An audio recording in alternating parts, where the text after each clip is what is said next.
Hello everyone! Welcome back sa aking YouTube channel.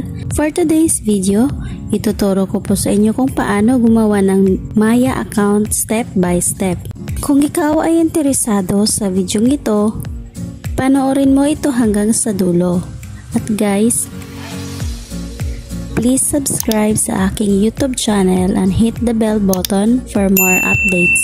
Step 1. Punta tayo sa Play Store or Google Play. I-search natin ang Maya. Pagkatapos, i-download natin ito. Kapag natapos mo na itong na-download, i-open na natin ang Maya app. Step 2. So ito yung makikita natin. Ito po yung mga terms and agreements sa Maya. Scroll down mo lang ito at basahin ng mabuti. At kapag tapos ka na, pwede mo nang itap ang agree and continue. Itap pa din ang continue. Itap lang itong while using the app. Step 3.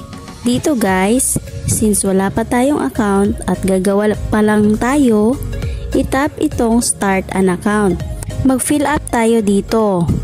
Una, yung pangalan mo, middle name, apelyido mo, at email address mo. Optional lang naman itong email ad guys.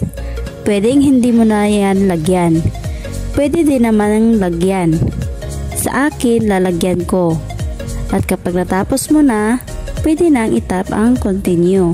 Step 4. Ilagay mo lang dito yung phone number mo. Yung active guys ha, yung ginagamit mo ngayon.